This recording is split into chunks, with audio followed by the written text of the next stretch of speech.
Welcome, everyone, to episode 10 of Talking Talent. Really appreciate you being here today. This episode features Jocelyn King of Virgil HR, a company that she founded in 2021. She's someone I've recently gotten to know, but I'm looking forward to learning much more about today. We discuss her experience and journey in leaving the corporate world and starting her own business, and how her company, Virgil HR, may be able to help you. Hope you enjoy the episode, and don't forget to head over to Spotify to subscribe.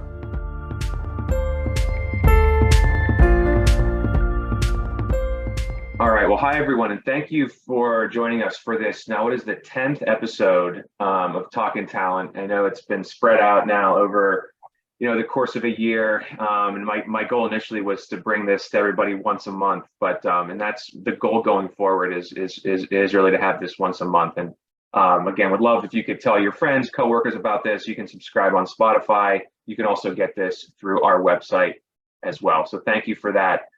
Today, I'm really excited to be joined by Jocelyn King of Virgil HR, which is a company that she founded in 2021, and someone who I've recently gotten to know a little bit, but I'm looking forward to learning much more from. So we're going to hear about Jocelyn's experience and journey in leaving the corporate world and starting her own business, being an entrepreneur, and how Virgil HR may be able to help you. So Jocelyn, thank you for joining me today. Oh, thank you so much for having me. How's everything going on your Thursday? How's your week been so far? It's been good. It's been very busy, but good on the work front and the family front. Fantastic.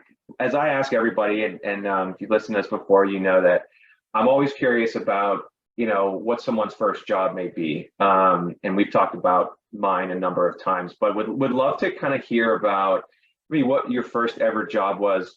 It could have been something you did in high school or maybe something you were doing while you were in college, but just curious how you got into the working world in general, and if there's any kind of correlation to what you're doing right now.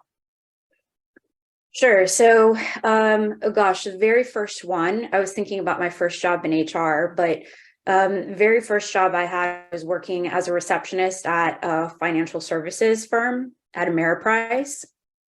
And I did it just for the summer before going to college. So it was in between my senior year and my freshman year of college.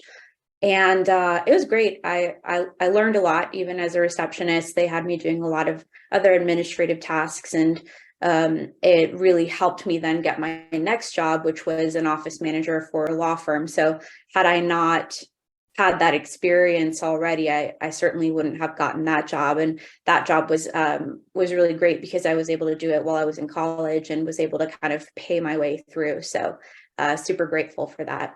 Oh, wow, that's cool. I think you're the first person who's brought that up, the idea of working and kind of, were you doing that full time, or were you just part time while you were in school? I did it full time. Oh, wow. Mm-hmm. Yeah. So I went to school mostly in the afternoon and the evening.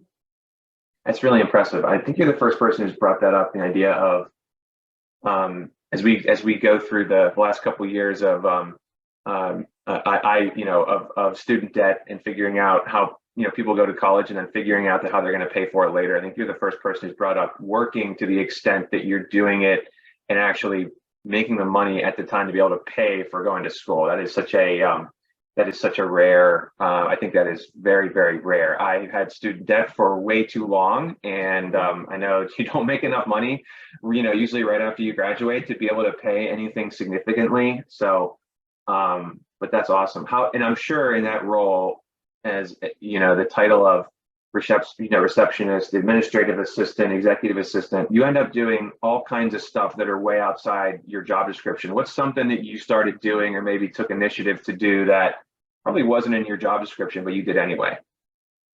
Yeah, I remember bookkeeping being one of them. That was not part of my job description. That's generally something you'd have an accountant do. And I took up bookkeeping at 19 years old and learned how to use QuickBooks and the whole deal. And, that was a really good experience for sure. Well, it has to be helpful now that you have to keep your own books and you got to manage your own P&L and figure that out, or work with an accountant to do it. Yeah. Yeah, exactly. Well, very cool. Well, thank you for sharing that.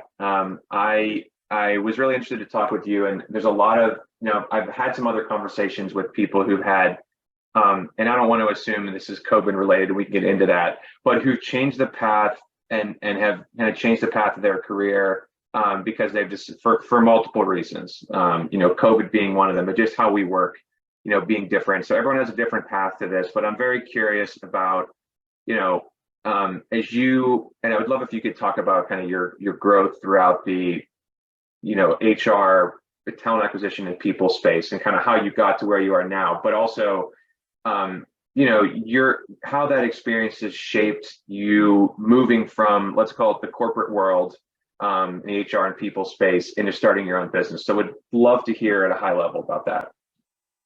Yeah, so I started my career in HR at Target straight out of college. I knew nothing about HR and was put in what they call a high risk store. So more of like a high crime community, a lot of theft in the store, et cetera. And it was, from an employee relations perspective, it was pretty overwhelming. They did a good job training me on what I needed to do in those situations, but some of them were so extreme, violence in the workplace and assault in the workplace. And even for me, I had an employee who had a suicide attempt on site, and there was a lot that was going on.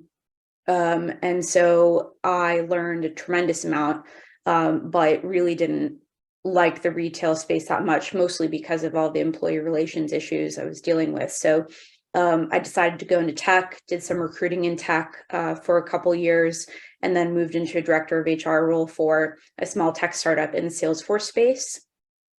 I loved that job. I learned a ton. That's where I really took on a role in human resources, where I was responsible for employees in multiple states and really experienced a lot of the challenges that come with complying with employment and labor laws at a multi-state level.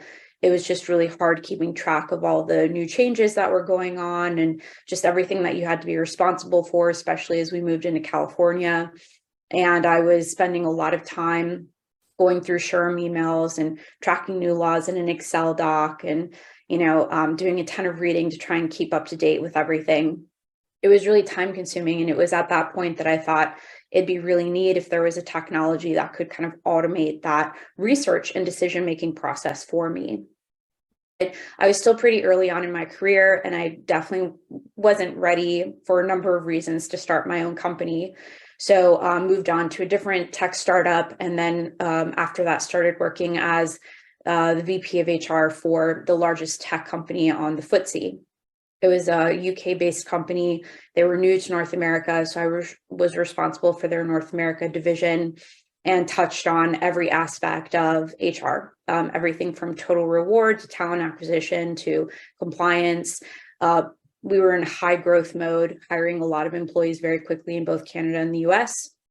And again, I felt that pain of tracking and complying with employment and labor laws, especially at that state and local level. And I also kind of learned that I'm not really well suited for bigger companies where there's more red tape and bureaucracy and politics. I didn't enjoy that very much, and really wanted to get back into the startup world. And it was at that point that I had decided to start my own company, but really wanted to have experience working for a venture-backed tech company. So I spent a year as a VP of HR for an education technology company here in the DC area. It's a Series C tech startup, and told the two founders about my idea. They were very supportive. They're two of my biggest investors today, and left the company in November of 2021 to start my own business. And I felt at that point I had enough experience under my belt in the corporate world, in the tech world, the venture world, to really kind of dig in and build a company and be able to execute against what I was trying to accomplish. That is really cool. There's some of that I already knew about your background, and some of that was new to me. So that is really cool. And you've worked in, a number of industries. I know recently the kind of the tech world and kind of the startup tech world and the high growth tech world is more, but going from retail and starting with Target, which is a whole different world, and then to where you are now is a just a total 180 in terms of in terms of industry. I would imagine that, and in some of my experiences working with clients that are let's say in that 50 to 200 employee range that are growing, but then someone who's going to the company is very entrepreneurial. They talk about growth. We need more revenue. We need sales. The thing that usually will fall behind if I'm talking to a CFO and they're hiring for a VP of HR and they want to bring somebody in, and the first thing that they want somebody who can deal with the people and can interact with people, understands how to build and scale. But the compliance parts of it and the things that you need to do just to make sure that the company is legally running the business correctly, that people are documented correctly, that people are documenting the systems correctly. Those are usually the things, in my experience, that kind of fall by the wayside, right? Like we want someone who has this background, but then the person starts and they say, oh my goodness, well, all these cool strategic things you want to do, we can't do yet. We got to fix like the day-to-day stuff. There's all this low-hanging fruit. And I've seen that before, where these very very smart entrepreneurial people want to grow the company, but the last thing they think about is the compliance. I'm sure you've experienced some of that, and it's no bad intent behind it. It's just they're singularly focused on a goal, but there's kind of some steps they skip. There are. And I do think too, they sometimes see it as like a hindrance to what they want to do. I can't tell you the number of times I've had to say, this isn't my rule, this is the law, Yeah. Because often the perception is like, oh, HR is just coming in and making up all these rules to have like a stricter environment or something. And it's like, no, I'd love for people to be as empowered as possible, but the law is the law, and this is something that we need to comply with. So a lot of it was also educating the other entrepreneurs around why compliance is so important. Not that they didn't know compliance was important, but just how it impacts the business and what the consequences could be. Yeah, it's not something. It's not one of the first three things that people usually bring up, that a company will bring up when they're talking to me about what they might want. There's just, compliance is almost labor laws and being able to understanding how to hire people in different states and all the things you have to do before you do that. It's never one of the top three things. And it's not that they're not thinking about it. It's not that they don't know that it could possibly be an issue. It's just, they have this vision of the person that they want. And I think sometimes too, in smaller companies where you may not have a large team and where you're a generalist and you're doing a little bit of everything, it's hard to do that if you're a team of one or you're a team of two and you don't have enough support of someone who can handle things day to day, while your role may be to focus on high level, projects and more strategic things. So it is challenging. So when you founded the company in 2021, when you got to the point where you were thinking about, how far before that, before you actually founded and rolled it out, how soon before that did this kind of idea come to you? The idea first came to me in 2015.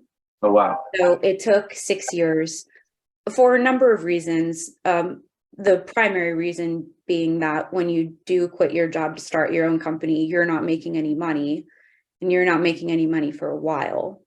And so you kind of have to be financially prepared for that commitment. Yeah. But the second reason was because earlier on in my career, I had no clue how to start a company. I had no clue what going through funding rounds would look like, or even that I needed to do them in the first place. I had no clue how these businesses were run. And starting a company that early on, it wasn't something that I was ready for. And so I had to be at the right place at the right time. And I was well prepared. And so now, we've had the opportunity to build out the company, launch a product, actually go through a round of fundraising. We're starting another in a couple weeks, and feel very competent knowing what we're doing. Oh, that's fantastic. And I definitely identify with what you're saying about being, I've always also personally been attracted to companies where there was some ambiguity or there was some change happening, or I use the example of, I was like terrified to join such a big organization where if like I didn't show up to work for 2 weeks, nobody would know because there's 5 other people who can do the same thing as me. To just have that, feel that accountability and responsibility, use the term, red tape and bureaucracy. I've used those terms as well. I think being able, so even though your titles a lot of the time are, titles are so deceiving. Your title might be director of HR, director of people, VP of people, but you're doing so many other things in companies those sizes where you're understanding the business and understanding that more than someone who's more segmented or has a very linear path in certain things. So I think that it's very cool because not a lot of HR professionals out there have that experience or would have the background to be able to, even though you went into it and you didn't know how to do it, you'd never done it before, at least had some background and probably more than you thought about being able to build your own business, or at least have a vision and know the kind of people you want to surround yourself with. Yeah, it's a very good point. I think especially coming from the startup environment in particular, in my role as a head of HR, I was working very closely with my counterparts in the different departments, sales and product and marketing. And so in working with them, I spent a lot of time helping them build out their KPIs, spent time helping them coach their employees. And so I became really familiar with what makes for a great sales team, what KPIs they should be hitting, what type of talent you should be hiring for. And that's helped me a lot in my career. I didn't come out of this in a very siloed HR role. I was able to get experience, a wide range of experience working for or working with a number of different leaders who've specialized in their areas and learning a lot from them. So massively appreciative for that opportunity. And what's to kind of wrap up this part of the conversation? What's one piece of advice that you might have for someone who is thinking about, who's had some ideas, who's thinking about doing, doing something similar to what you did? What's one piece of advice that people may not think of that you would have for someone who wants to go down this path? Yeah, so something that I wish I'd done, and I didn't really learn until we joined Techstars earlier this year, is that it is incredibly important to do market research and product discovery calls with your potential customers one day before spending a dime building out the product. Because I was very lucky we sell to people like me, and so I have an idea of what they want, what their pain points are, and what the product should be doing and how it should feel, etc. But most people in HR tech who found an HR tech company are not HR professionals.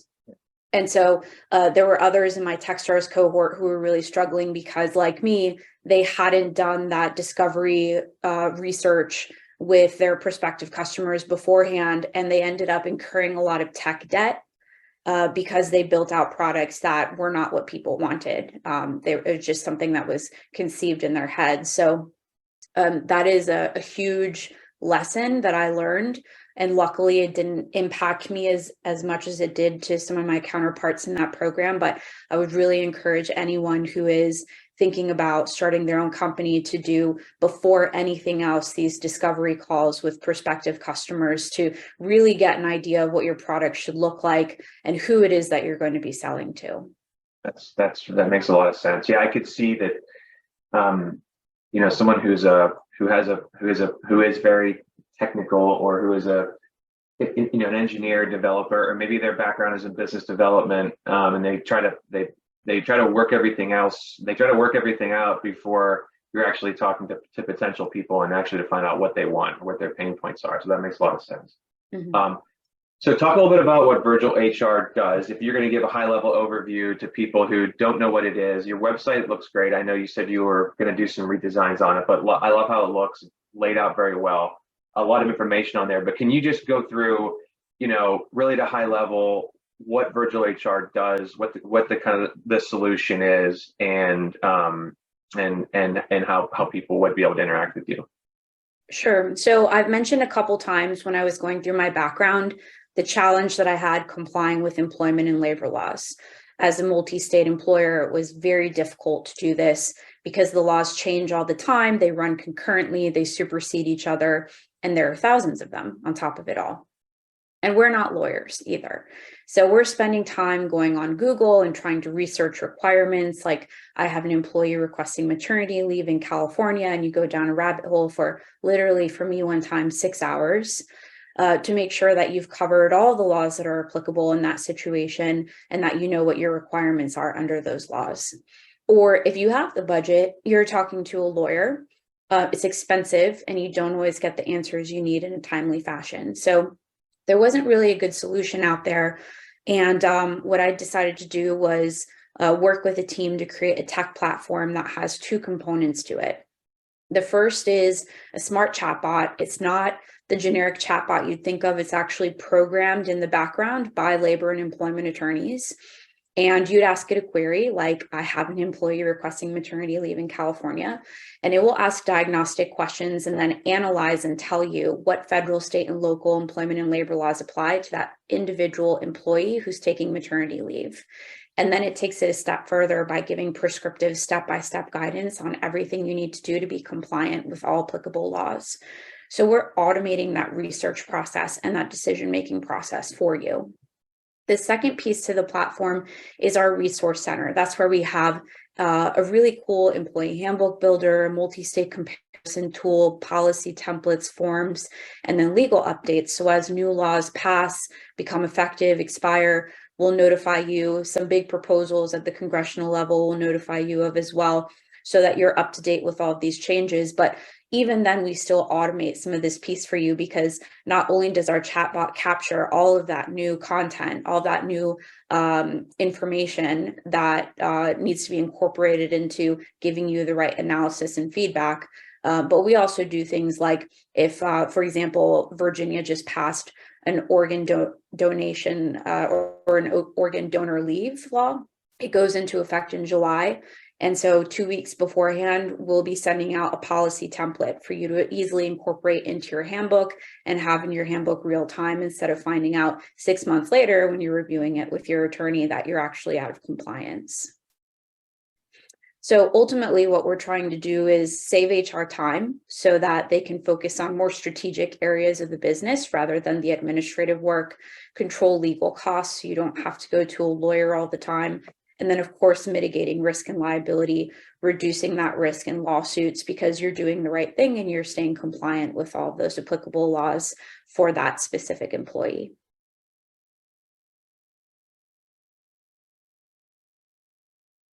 Thank you for sharing that. That makes a lot of sense. And as you're talking, I'm thinking about,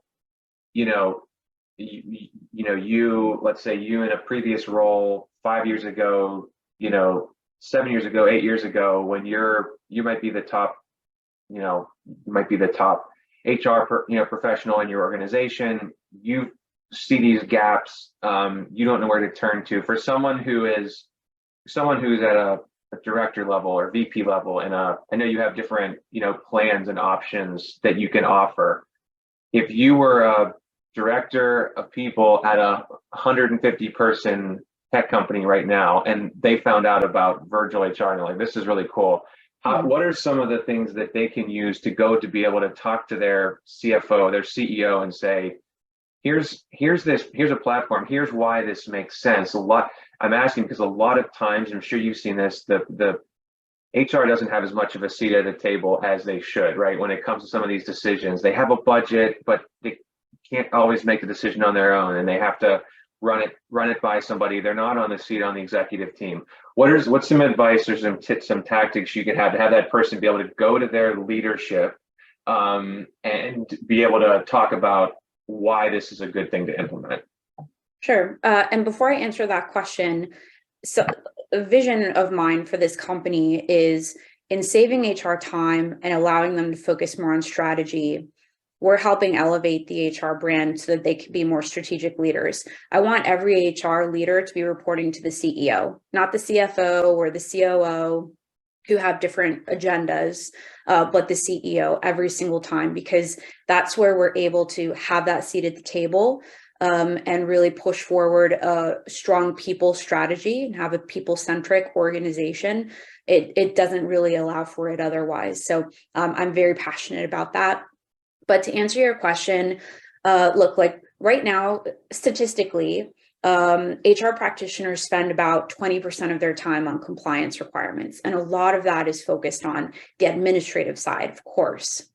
So if you're in particular an HR department of one, there's a lot that starts to fall through the cracks. A lot of the times it's compliance because there's onboarding and there's recruiting and there's total reward and talent management and development, et cetera, that end up taking a priority.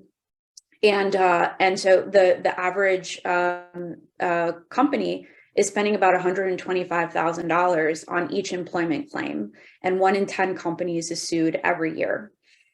So there's a lot of risk involved. There's a lot of cost involved. And on top of it all, it ruins the reputation of the business when you're sued by an employee, of course. People hear about it internally, they hear about it externally. It hurts other efforts on the retention, on the acquisition side, et cetera. So there are a lot of consequences associated to it. And to think, well, we haven't been sued yet, so let's not do anything about it, is just, it's silly. It's playing with fire. So, if you're really able to sit down, calculate how much time you are actually spending on compliance tasks and monetize that, if anything, against kind of your compensation against your time, there's a good argument to be made if this tool can help save some of that time. But I also think it's important to really address some of those statistics that I mentioned earlier around the level of risk that any employer kind of holds, no matter its size, and the importance of really putting preventive tools in place in order to ensure that that does not happen. Especially for an HR department of one, where they just don't have the bandwidth to keep up with everything. And the nice thing is that for a company of that size, our tool only costs $99 a month. So it's very inexpensive. There's no implementation involved. And so it's a pretty easy argument to make. Yeah, and preventing something before it's going to cost you 5 or 10 times more on the other end. I know it's something that is always on there's a list of priorities, and if it's not always number one, it might be number 4 or 5, but then things happen, right? You grow, there's turnover, someone starts working on a project, that person leaves, then you have someone that replaces them, and these things just keep getting pushed back. I've heard it a million times. But yeah, you're so right, and I think just that you're right in terms of what the cost might be, for those different kinds of plans you have. It makes a ton of sense. I'm glad I'm able to now be able to speak a little more eloquently about it to people who ask me about it, or things, people I can recommend it to, because I love working with organizations that are at a phase where they're going through growth, or they're hiring people in multiple places, and the compliance is usually the piece that falls through. I love the employee handbook builder as well. I've had some jobs in the past where you sit down, you get hired, right? And you sit down with somebody, and you talk about the employee handbook, and someone will say, well, here's the handbook. I don't know if half of the stuff in here even is current anymore or makes sense, but here it is. Like, read it on your own. We're not going to go through it because a lot of this stuff is outdated. And I was always like, all right, well, I'll just throw it over here and I'll read, I'll read it when I get a chance. But yeah, that makes a ton of sense. Yeah. Well, thank you for all of that. I know, people want to connect with Jocelyn. We'll make sure that when we post this, I'll have her, her name in there, and the company name, and anything else, Jocelyn, you want to share about, any advice for anybody, or anything you want to share about your journey through all of this? Yeah, I guess when it comes to the journey itself, I really believe that HR needs to take more ownership over the technology that's being developed for them. I mentioned earlier that there aren't many HR tech founders that come from an HR background. And what's happening is technology that's being developed for us is being developed without our input by people who've never done the job before. So I would really encourage, anybody listening to get more involved with the development of these new technologies. You can go to SHRM's tech community. They've just started a community now, and I know that they're considering kind of connecting HR leaders, HR practitioners with these companies. But for me, for example, I reach out to a lot of HR leaders on LinkedIn and ask for 15 minutes of their time just to give me feedback that I can leverage to better improve my product. And if somebody does that, please take that time and give it to them, because it's incredibly helpful, and you never know, it might come around full circle and be a product you end up using one day. All right, well, thank you again for your time. I hope you enjoy the rest of your day here, and we'll talk again soon. Sounds good. Thanks so much. Thank you.